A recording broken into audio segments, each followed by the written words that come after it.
আগামী 24 সেপ্টেম্বর হতে জাতিসংঘ সাধারণ পরিষদের ৭৯তম অধিবেশনে উচ্চ পর্যায়ের বিতর্ক পর্ব শুরু হতে যাচ্ছে। এই অধিবেশনে যোগদানের জন্য মাননীয় প্রধান উপদেষ্টা আগামী 23 সেপ্টেম্বর একটি বাণিজ্যিক ফ্লাইটে নিউ ইয়র্ক পৌঁছবেন। সাম্প্রতিক বছরগুলোর মতো এবার বাংলাদেশ থেকে শতাধিক সদস্যের প্রতিনিধি দল চার্টার বিমানে নিউ ইয়র্ক সফর করবেন না, বরং যার যে সংশ্লিষ্টতা বা দায়িত্ব সেই অনুযায়ী যতটা সম্ভব সীমিত আকারে প্রতিনিধি দল গঠন করা হয়েছে।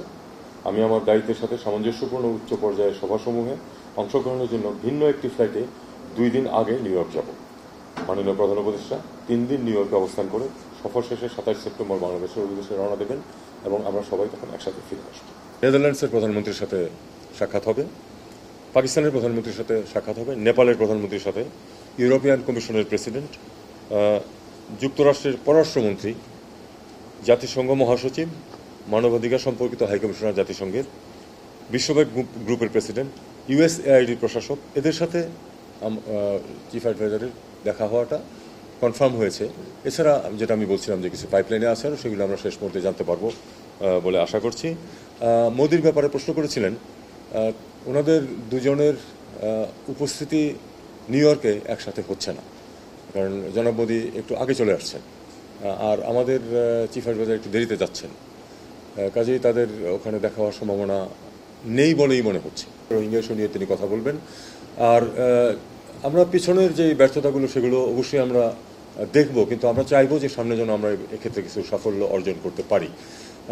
রোহিঙ্গা প্রসঙ্গে আমরা একটা ইভেন্ট স্পন্সর করছি, আমরা নিজেরা অ্যারেঞ্জ করছি। সেখানে আমরা আশা করছি যে বেশ সংশ্লিষ্ট সবাই বেশ একটা ভালো উল্লেখযোগ্য সংখ্যক তাদের উপস্থিতি থাকবে এবং আমরা চেষ্টা করব যে সমস্যাগুলো, বিশেষ করে আমরা জানি যে এখন পরিস্থিতি আরও অনেক বেশি জটিল হচ্ছে, যেহেতু রাখাইন রাজ্যে একটা সিভিল ওয়ার পরিবেশ চলে আসছে।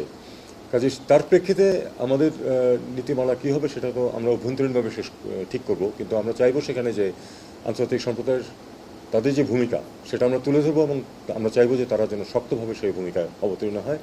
এই সমস্যার যাতে সমাধান হয়। আমরা 8 বছর প্রায় ধরে তাদেরকে লালন পালন করছি এবং প্রতি বছরই কিন্তু প্রয়োজনের চেয়ে কম সহায়তা এসেছে আন্তর্জাতিক সম্প্রদায় থেকে, অর্থাৎ আমাদের নিজেদের অর্থ ব্যয় করতে হয়েছে প্রতিবারই, এবং সেটা আমরা করে যাচ্ছি। এখন আমরা চাইবো যে আমরা অবশ্যই তাদের প্রতি সমব্যথী, আমরা তাদের কষ্ট লাঘবের চেষ্টা করেছি, কিন্তু আন্তর্জাতিক সম্প্রদায়কে এগিয়ে আসতে হবে এই সমস্যার সমাধানের জন্য, এবং যারা এর অন্তরায় হবে এই সমস্যার সমাধানে তাদের উপর ব্যাপক চাপ প্রয়োগ করতে হবে। এটা আমরা স্পষ্টভাবে তাদেরকে উল্লেখ করি।